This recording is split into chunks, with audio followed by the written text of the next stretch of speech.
নমস্কার সবাইকে। আজকে আমরা হাজির হয়েছি সংবাদ প্রতিক্ষণের জমজমাট আড্ডার আসরের আরেকটা অসাধারণ পর্ব নিয়ে।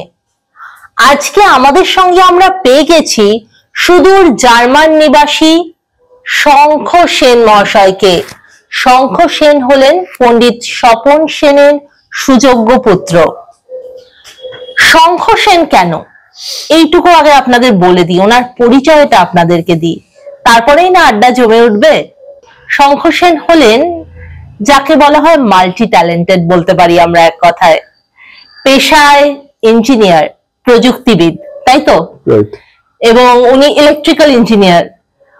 যাদবপুর থেকে পাশ করা আমাদের শঙ্খ সেন, উনি সুদূর জার্মানিতে, ওনার কর্মসূত্রে উনি জার্মানিতে রয়েছেন এবং ওনার এই পেশাকে সঙ্গী করে, মানে পেশাকে পাশে রেখে, মানে আমরা অনেকেই বলবো যে পেশা করতে গিয়ে, কাজ করতে গিয়ে আমাদের সাধনা, আমাদের যেটা ভালো লাগা আমরা ভুলেই যাই, বলতে বাধ্য হই।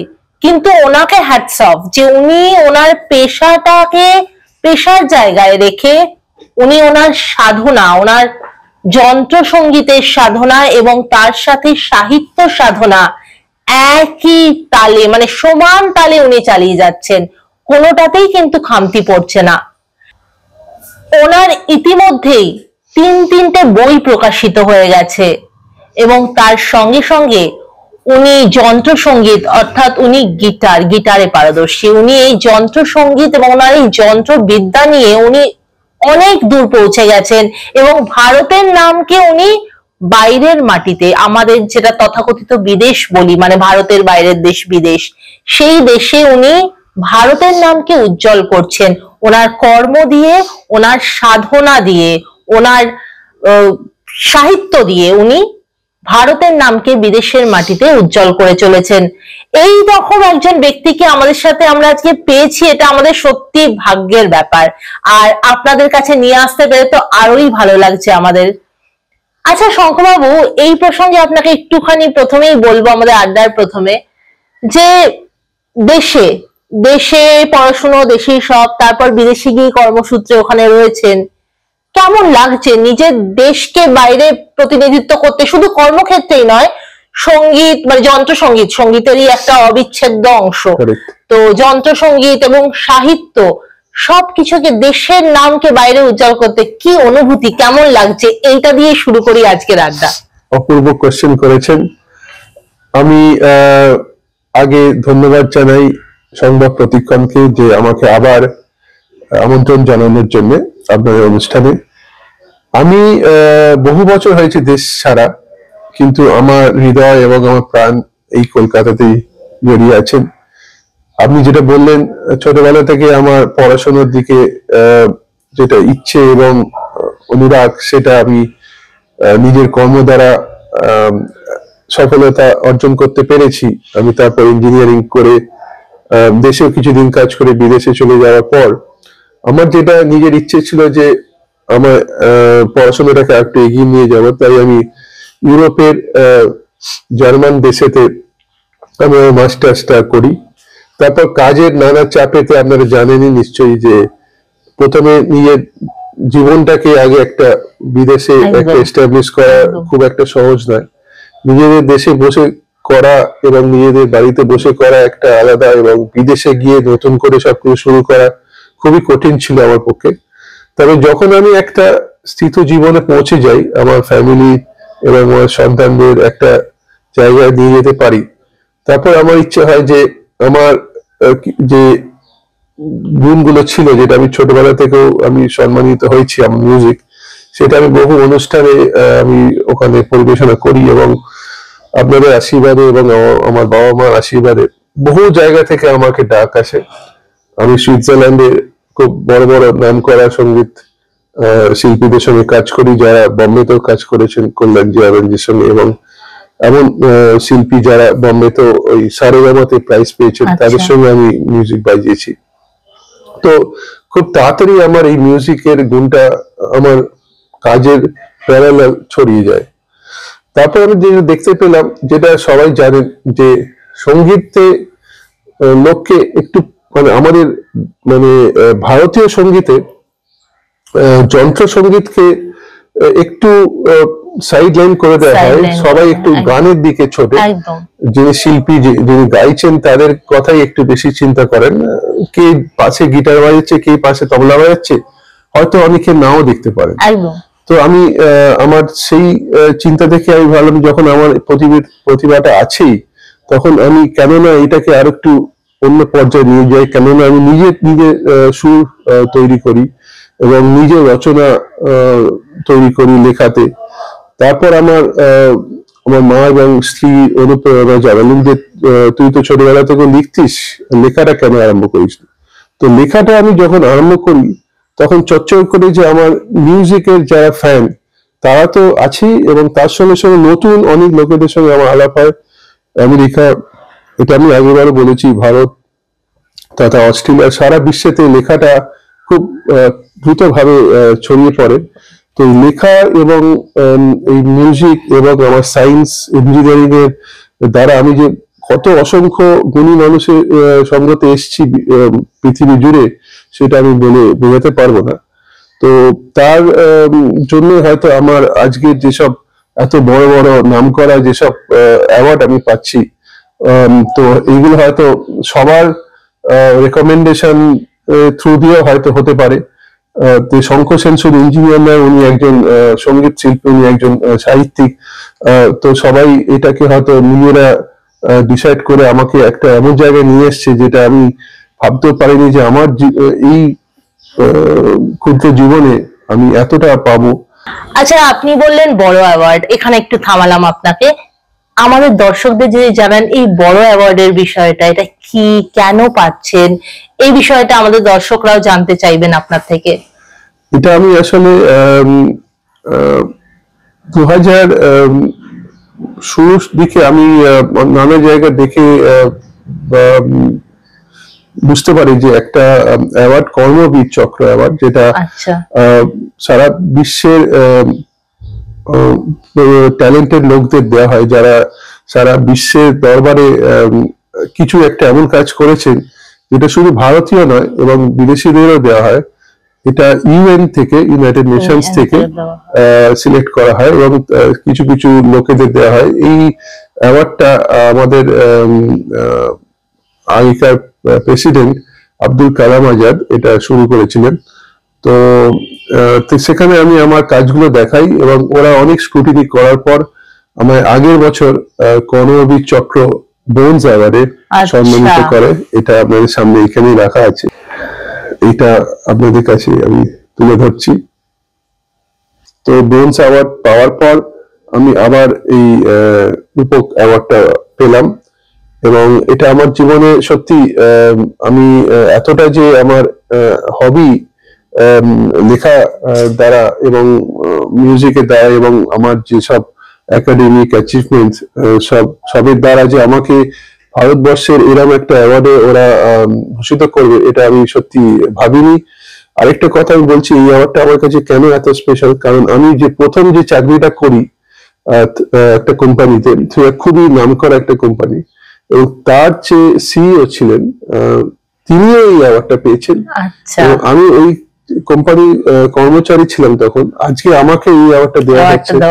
তো আমি সত্যি এটাকে ওই জন্য একটা খুবই একটা গুরুত্বপূর্ণ অ্যাওয়ার্ড ভাবে আমি নিচ্ছি। এবং এই অ্যাওয়ার্ডের দ্বারা আগের বছর আমাকে 107 খানা নিউজ পেপারে, পৃথিবীর দেশ বিদেশের নিউজ পেপারে, ইলেকট্রনিক নিউজ পেপারে এই খবরটা ওরা ছড়িয়ে দিয়েছিল। আচ্ছা, তো আপনার কর্মবীর চক্র এই পর্বটা আমরা শুনলাম, এবং আমরা সংবাদ প্রতিক্ষণের পরিবারের তরফ থেকে আপনাকে শুভকামনা জানাচ্ছি এটা পাওয়ার জন্য, এবং আশা করব ব্রোঞ্জ, রৌপ্য, সিলভার, এরপরে স্বর্ণপদকটাও যেন আপনি পেয়ে যান, এটা আমাদের শুভকামনা থাকবে। আর এরপরে আমরা যেটাতে আসবো সেটা হলো সাহিত্য রচনা করেন, এবং একটা ভাষায় নয়, তিনটে ভাষায়। মানে এটা সত্যি ভাবা একটু ডিফিকাল্ট, কারণ আমরা দেখেছি যে করে সে হয় একটা ভাষায় তার নিজস্ব মাতৃভাষা এবং হয় ইংরেজিতে করে, এরকম তিনটে ভাষায়, বাংলা, ইংরেজি এবং জার্মান, তিনটে ভাষায় সাহিত্য রচনা করে, এটা একটা অনুভূতি, এবং এই তিনটে ভাষার মধ্যে কোন ভাষায় আপনার সব থেকে বেশি ভালো লাগে লিখতে, সেই বিষয়ে আমাদের দর্শককে একটু জানান। খুবই সুন্দর প্রশ্ন করেছেন। হ্যাঁ, আমি সাহিত্য চর্চা করি এবং 3টে ভাষাতেই করি। এর একটা কারণ আছে যে আমি ছোটবেলা থেকেই কলকাতায় বড় হয়েছি, তো অটোমেটিক্যালি বাংলাটা এসে তো যাবেই, বাংলা আমার মাতৃভাষা, এবং আমি রবীন্দ্রনাথকে পড়ে বড় হয়েছি। তো জানেন কলকাতা এমন একটা শহর যেখানে শুধু রবীন্দ্রনাথ কেন, প্রচুর সাহিত্যিক এবং নামকরা সাহিত্যিক এখানে জন্মেছেন, এবং তাদের লেখা পড়েই হয়তো প্রত্যেকটা বাঙালিও কিছুটা সাহিত্য চর্চা করে থাকেন। হয়তো কেউ বই পাবলিশ করেন, কেউ করেন না, কিন্তু মনে প্রাণে আমরা সবাই বাঙালিরা সাহিত্যিক। একদম। তো খবরের কাগজ কিংবা বই কিংবা বাঙালির রক্তে সাহিত্য আছে, বাঙালির রক্তে সাহিত্য থাকবেই, এবং কারণ এটা কালচারাল ক্যাপিটাল অফ ইন্ডিয়া। তো এখানে শুধু সঙ্গীত নয়, সাহিত্য চর্চা আমরা সবাই করে থাকি। তো সেক্ষেত্রে হয়তো বাংলায় আমার লিখতে সত্যি খুবই ভালো লাগে, কিন্তু যেহেতু আমি ইংলিশ মিডিয়াম স্কুলে পড়েছি, তো সেক্ষেত্রে আমি আমার ইংলিশ টিচারদেরকে সম্মান জানাচ্ছি যে ওনারা আমাকে ইংলিশে হাতেখড়ি করিয়েছেন, এবং ইংলিশে তো আমি খুবই ভালোভাবে আমার ভাব প্রকাশ করতে পারি। এবং যেহেতু ইংরেজি এমন একটা ভাষা যেটা সারা বিশ্বেতে সবাই বুঝতে পারেন, সবাই পড়তে পারেন, এবং আশীর্বাদ আমি পেয়েছি আমার মা বাবা এবং ঈশ্বরের কাছ থেকে যে আমি ইংরেজিতেও খুব সুন্দরভাবে ভাষা সিলেক্ট করতে পারি, এবং আমার হাতের মধ্যে দিয়ে খুব সুন্দর সুন্দর চিন্তাধারা বেরিয়ে আছে। এবং আমি নানা দেশে ঘুরেছি, দেখেই থাকবেন, আমি আমার একটা লেখা বেরিয়েছে সংবাদ প্রতিক্ষণে একটা বইতে, যে আমি এই নিয়ে প্রায় 20খানার উপর দেশ ঘুরে ফেলেছি। তো এই জন্য এটাও একটা অ্যাচিভমেন্ট বলা যায় অনেকটা। তো আমি শুরু করেছি জাপান থেকে, এবং রিসেন্টলি আমি ঘুরে এলাম ক্রোয়েশিয়া এবং তো অস্ট্রেলিয়া থেকে। তো এই জন্য আমার মধ্যে একটা ফিলোসফিরও একটা চিন্তা ভাবনা অনেক রকম আসে, যেটা আমি আমার লেখার মধ্যে দিয়ে অনেক জায়গাতে প্রকাশ করেছি। তো এইসব সবকিছু মিশ্রণে ফিলোসফি, সাহিত্য, মিউজিক এবং নানা দেশের কালচারের থ্রু দিয়ে আমার লেখা অটোমেটিক্যালি বেরিয়ে আসে। তো আমি যেটা বললাম, সত্যি বাংলা লেখা লিখতে খুবই ভালো লাগে মনে প্রাণে, কিন্তু ইংরেজিতে যেহেতু আমি খুব ভালোভাবে অ্যাপ্রিসিয়েশন পাচ্ছি, তো ইংরেজিতেও আমার লিখতে খুব একটা খারাপ লাগে না। এবং জার্মান ভাষা এমন একটা ভাষা যেটা হচ্ছে আপনি যদি অনুবাদ করেন বাংলা এবং ইংরেজি থেকে জার্মান ভাষায়, তো সেখানে অনেকটা ওদের যে ফ্লেভার, জার্মান যে ডায়ালেক্টের ফ্লেভারটা অনেকটা হারিয়ে যায়। আচ্ছা। যেহেতু আমি 20 বছর ধরে জার্মানিতে আছি, আমি জার্মানিতে ডিরেক্ট লিখতে পারি।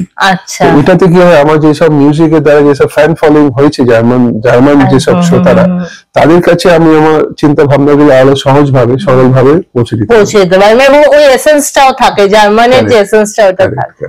তো এই চিন্তা ভাবনা নিয়ে আমার 3টে ভাষা লেখা। তবে আমি ভবিষ্যতে চেষ্টা করব যে এবার চ্যানেলাইজ করতে, যে ইংরেজি ভাষাতেই শুধু লিখবো একটা বই, বাংলা ভাষাতে লিখবো এবং জার্মান ভাষাতে লিখবো। একটা জায়গায় আমি পৌঁছে গেছি, একটা প্ল্যাটফর্ম আমি পেয়েছি, এবার আমি সেটাকে চ্যানেলাইজ করে দেবো শুধু ইংরেজি যারা পাঠক তাদের জন্য, বাংলা পাঠক তাদের জন্য, এবং জার্মান পাঠক তাদের জন্য। এটাতে আরো বেশি রিচটা বাড়বে, ডেপথটা পাবে। এখন একটা ওভারভিউ আমি পেলাম যে কিরকম শ্রোতারা আসছে, যেহেতু শ্রোতারা খুবই ইন্টারেস্টেড, তাই জন্য আমি ওই জায়গাতে ঝাঁপানোর জন্য, ওই ভাষাতে ঝাঁপানোর জন্য ওই ভাষাতেই আরো আলাদা আলাদা করে সেগ্রিগেট করে করব। এটা আমার ভবিষ্যতে প্ল্যান আছে। এখন বিভিন্ন ভাষায় কথা লিখছেন, সে নিয়ে যখন কথা বলছি, আপনাকে আমরা দেখেছি আপনি অনেকে আছে শুধু কবিতা লেখেন, ছড়া লেখেন, কেউ শুধু, অনেকে আসেন শুধু গ্রন্থ বা গল্প এই ধরনের, অনেকে শুধু উপন্যাস এরকম লেখেন। তো আপনাকে আমরা গল্প, কবিতা দুটোই লিখতে দেখেছি। দুটোর মধ্যে আপনি কোনটা বেশি, আপনার মন থেকে কোনটা বেশি লিখতে ভালো লাগে, এটাই যে একটু বলেন। হ্যাঁ, বুঝতে পারছি যেটা বলাটা ডিফিকাল্ট, তবুও একটু হলেও 1% হলেও কোনটা বেশি একটু ভালো লাগে। আমি যখন আগে গিটার বাজিয়ে শো করতাম, আমি এটা ভাবতাম যে আমি কেন শোটা করছি, এটা কি শুধু আমার জন্য না শ্রোতাদের জন্য। তো এইটা ভেবেই আমি লেখাতেও আমি খানিকটা সেই ভাবনাটা এনেছি। যখন আমি কবিতা লিখতে আরম্ভ করি, কবিতাটা আপনারা পড়ে দেখবেন, এর জন্য একটা গভীর চিন্তার দরকার হয়। আমি যেটা চিন্তা করছি সেটা পাঠকরা কি সত্যি সেটা বুঝতে পারছে? কারণ আমার যেসব ভাবনা চিন্তা অনেক সময় পাঠকরা হয়তো একটু আলাদা ভাবে ভাবতে পারছে। তো এটা অনেকটা ডিপেন্ড করে কে কিভাবে সেই লেখাটা, কবিতার লেখাটা বুঝতে পারছে। সহজ কবিতা হয় যেটা বাচ্চাদের জন্য লেখা, সেটা বুঝতে হয়তো অতটা কঠিন নয়, কিন্তু যেগুলো ম্যাচিওর কবিতা সেগুলো বুঝতে মানে ডিপেন্ড করছে আপনি কিভাবে ওটাকে ইন্টারপ্রেট করছেন। তো সেইটা একটা কবিতার একটা লিমিটেশন সেখানে থেকে যায়। এই জন্য আমি সেরকম শ্রোতাদের জন্য কবিতাও দিয়েছি, এবং এমন শ্রোতা আছে যারা হয়তো কাজের মধ্যে একটুখানি সাহিত্য চর্চা করতে চান, এবং কিছুটা সময় হয়তো কাজ ভুলে গিয়ে একটু সাহিত্য চর্চার মধ্যে ডুবে যেতে চান, এবং সহজ সরল সাহিত্য পড়তে চান। এবং গল্প এমন একটা জিনিস যেটা আপনাকে ওই পরিস্থিতির মধ্যে নিয়ে যাবে, আপনাকে একটা ক্যারেক্টার হিসেবে গল্পের মধ্যে নিয়ে যাবে, এবং আপনি যদি নিজেকে ওই গল্পের ক্যারেক্টার হিসেবে খুঁজে পান তাহলে আপনার একটা আনন্দ হবে, একটা তৃপ্তি লাভ হবে। সেইটা ভেবেই আমি গল্পতে আমি আসি, এবং গল্পের মধ্যে আমি কিছু কিছু ক্যারেক্টার এমন সিলেক্ট করেছি যেটা আমার অনেকটা আমার জীবনের মধ্যে দিয়ে খুঁজে পাওয়া। আমি যেসব অভিজ্ঞতা অর্জন করেছেন তার মধ্যে থেকে আমি কিছু কিছু ক্যারেক্টার এরকম তৈরি করেছি। এবং তার সঙ্গে সঙ্গে এই রিসেন্ট বইটা আপনারা দেখবেন, আমার তৃতীয় বইতে অনেকটা আমি যেহেতু বিজ্ঞান চর্চা করি, এবং বিজ্ঞানের অনেক কিছু নতুন নতুন যেসব থিওরি বেরিয়েছে সেসবও চর্চা করি, এবং যেসব ফিউচারিস্টিক যেসব আইডিয়া, মানে আপনার যেসব সায়েন্স ফিকশন যেটা সেসব আইডিয়া আমি এই আমার বইতে এনেছি, এবং আমার এই আইডিয়া গুলো আমেরিকার বিভিন্ন পাবলিকেশনেও এইগুলো আমি পাবলিশ করেছি। তো সায়েন্স ফিকশন এবং আমার যেসব অভিজ্ঞতা থেকে অর্জন করা যেসব চরিত্র, এইসব ঘিরেই আমি আমার গল্পগুলো তৈরি করি।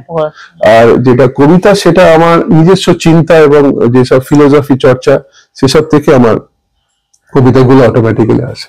আচ্ছা, সাহিত্য নিয়ে আমরা আলোচনা করলাম, এবার আমরা আসবো যন্ত্রসঙ্গীত।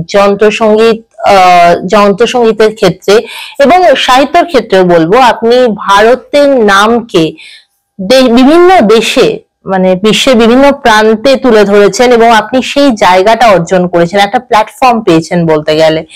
তো এই যে আপনি এই যন্ত্রসঙ্গীত বা এই সাহিত্যের ক্ষেত্রে যে দেশের নামকে বিদেশে নিয়ে গিয়ে, মানে আপনি ওখানে দেশের নামকে উজ্জ্বল করেছেন, এই ব্যাপারে আপনি আমাদের দেশের, আপনার নিজের দেশের যারা নতুন প্রজন্ম, এখন তো জেন জি বলি আমরা আর কি, তাদের উদ্দেশ্যে আপনি কি বার্তা দিতে চাইবেন? তাদের উদ্দেশ্যে কি বলতে চাইবেন যে কিভাবে এই যে আপনি পুরো প্রসিডিওরটা, মানে আজকে এখান থেকে আজকে আপনি ইউরোপ অব্দি চলে গেছেন, এবং শুধু ইউরোপ নয়, ইউরোপে আটকে নেই, আপনি বিশ্বের বিভিন্ন প্রান্তে চলে গেছেন, আপনার নামটা ছড়িয়ে গেছে আপনার কাজের জন্য, আপনার পেশা, তারপরে আপনার এই নেশা, সব মিলিয়ে। তো আজকে জেনজি আমরা বলবো খুব অল্পতেই ডিপ্রেসড, এটা তো সবাই জানে ডিপ্রেসড। তো তাদের উদ্দেশ্যে যে একটা অ্যাচিভমেন্ট পেতে গেলে কতটা স্যাক্রিফাইস করতে হয়, কতটা খাটতে হয়, কতটা পরিশ্রম করতে হয়, এই বিষয়ে তাদেরকে একটু উদ্বুদ্ধ করার জন্য, অনুপ্রেরণা দেওয়ার জন্য আপনি কি বলবেন? আমি জানি না কত কি পেয়েছি, তো যদি আপনারা বলে থাকেন যে আমি কিছু একটা অ্যাচিভ করেছি, তাহলে আমি এটাই বলতে চাই যে আমি আমার জীবনকে দেখে এটাই বুঝতে পেরেছি যে আমি কখনো কোনো সময় নষ্ট করিনি। তো এটা আমি একটু ভোরবেলায় উঠি, তো আমি ভোরবেলা উঠে আমি এটা ভেবেছি যে আমি এতক্ষণ যে সময় পাচ্ছি আমার অফিস যাওয়ার অবধি কি করব আমি। তো সেটা থেকে আমার সাহিত্য চর্চা শুরু হয় ভোরবেলাতে, মিউজিক কম্পোজিশন ভোরবেলাতেই। এবং আমি যখন ছুটি পাই, আপনারা ইউরোপে বন্ধুদের সঙ্গে কথা বলে দেখতে পাবেন, ইউরোপেতে একটু ছুটির সিস্টেমটা আলাদা হয়। একটু ওরা এমন ছুটি পায় যেখানে সব সময় সব জিনিসই একসঙ্গে বন্ধ হয়ে যায়। তো সেখানে বাড়িতে বসে সময় নষ্ট না করে আমি ওই সময়টা কি সাহিত্য চর্চা করি এবং মিউজিক চর্চা করি। তো মূল ঘটনা হচ্ছে যে সময় মানুষ যেন বাজেভাবে নষ্ট না করে, হয় সাহিত্য চর্চা কিংবা মিউজিক চর্চা কিংবা যার যেটা হবে সেটা মন দিয়ে সেটা করলে, এবং তার সফলতা অবশ্যই আসবে। এবং ধৈর্য চাই। আমি যদি এমন একটা, আপনি তো মানে একটা কথা এখানে আটকাচ্ছি আপনাকে, একবারই সাকসেসফুল হননি, একবারই আপনি সাকসেস পাননি, আপনি আজকে এত বছর ধরে এখানে রয়েছেন, এত বছর ধরে লেগে রয়েছেন, তারপর তো এই সাকসেসটা পাচ্ছেন এবং আগামীতেও পাবেন। তো এই জিনিসটা আর কি কনসিস্টেন্সি। একদম ঠিক কথা বলেছেন যে একবারে সাকসেস আসে না। আমি যে বিভিন্ন দেশে বাজিয়েছি এবং সঙ্গীত সাহিত্য নিয়ে গেছি, প্রত্যেকটা দেশে আমাকে শুরু থেকে ওরা রিভিউ করেছে, কেন এই লোকটা এখানে, আমি ওকে কেন অ্যাকসেপ্ট করবো। যেমন সুইজারল্যান্ডে বাজালাম, ওনারা আমাকে প্রথম থেকে আমার অডিশন নিয়েছেন, মানে দেখেছেন কিরম বাজে। এটাই আমি যদিও ভারতবর্ষে কিছুটা পরিচিতি পেয়েছি, জার্মানিতে কিছুটা পরিচিতি পেয়েছি, কিন্তু সুইজারল্যান্ডে গিয়ে ওরা আমার শুরু থেকে দেখেছে। আমি সমান দক্ষতায় ওদেরকে আবার প্রমাণ করে দিয়েছি যে আমি ওদের উপযুক্ত একজন মিউজিশিয়ান কিংবা সাহিত্যিক। তো সেইটা শুধু একটা কারণেই পসিবল হয়েছে, যেটা আমি যেসব সময় আমি ফ্রি পাই সেই সময় নয় সাহিত্য চর্চা, নয় মিউজিক চর্চা করি। এবং তাতে আমার আজকালকার দিনে তো সবাইকে ডেকে ডেকে স্টেজে তোলা হয় না, একটা পার্টিকুলার গুণ থাকলেই তবে ডাকা হয়। তো সেই যতই সোর্স হোক, যতই নেটওয়ার্ক হোক, যার মানে যেভাবে ইন্ডাস্ট্রিতে পরিচিত থাকে, সোর্স নেটওয়ার্ক থাকলে যদি আমি না জানি প্রতিভা না থাকে, আমি ওই একবার তারপর তো প্রথমবার হয়তো চান্সটা পাবো, কিন্তু এরকম 20 বছর ধরে কিংবা 30 বছর ধরে টানা এটা অসম্ভব হয়ে যায়। তো প্রত্যেকটা পরীক্ষাতে উত্তীর্ণ হওয়ার একটা যে ক্ষমতা, সেটা আপনি শুধুমাত্র ওই জন্য পাবেন যদি আপনি আপনার ফ্রি টাইম গুলোকে নষ্ট না করে চর্চা করে যেতে হবে, আর বিশ্বাস রাখতে হবে, যেমন পারবো, বিশ্বাস রাখতে হবে, কনফিডেন্স রাখতে হবে একদম। তাহলে আমরা এখান থেকে বুঝতে পারলাম যে প্র্যাকটিস, অধ্যাবসায়, পরিশ্রম, ধৈর্য আর নিজের প্রতি বিশ্বাস, যে আমি পারবো, যদি আমার মধ্যে গুণ থাকে আমি পারবো। তো এই জিনিসগুলোর মেলবন্ধনেই সাকসেস, তাই তো? ডিপ্রেশনটা নিজেই সরানো যায়, কারণ ডিপ্রেশন নিজে আনলেই আসে আর কি, না আনলে আসবে না।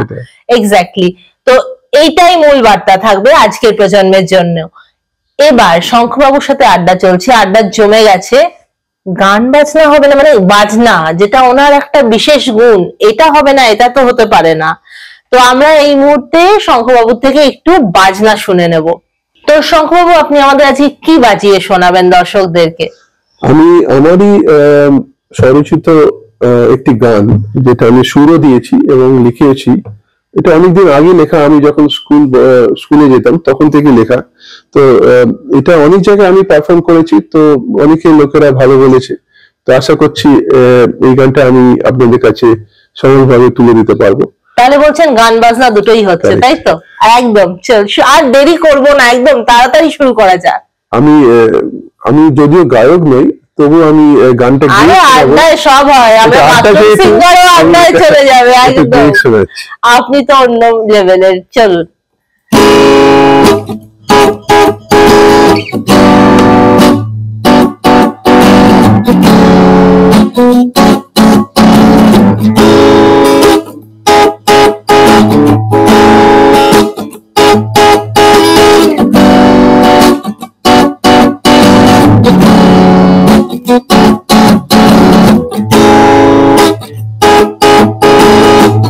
তুমি কেন মেলে না,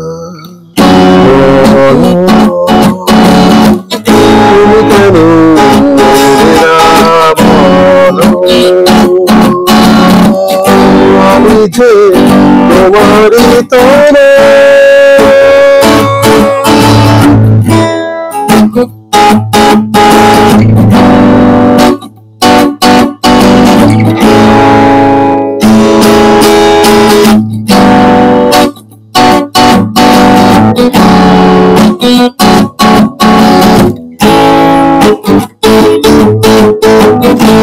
আজি এই ভরসে বসে আমি একা হয়, নাকি মনে তুলিয়ে দিয়ে স্মৃতিগুলো ছবি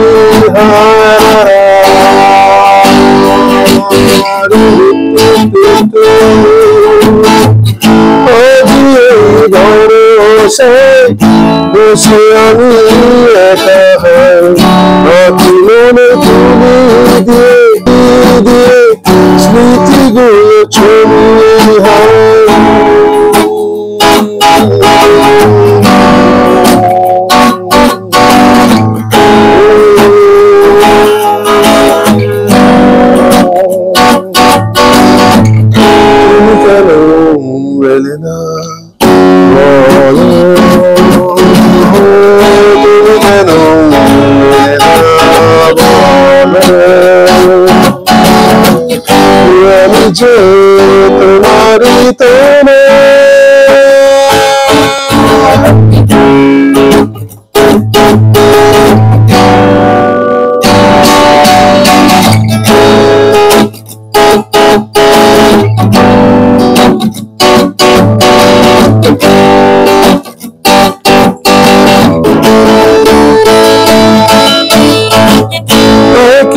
আকাশে কি দেখি মোরা দুজনায় তবে কেন বাকুড়ে দিন দিয়ে যায়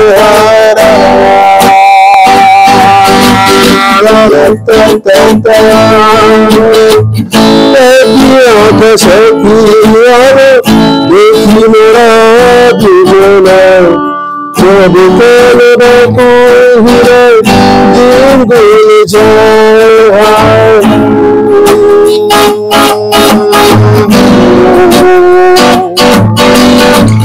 তুমি কেন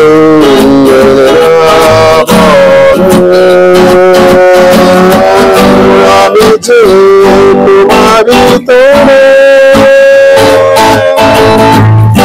আমি যে তোমারই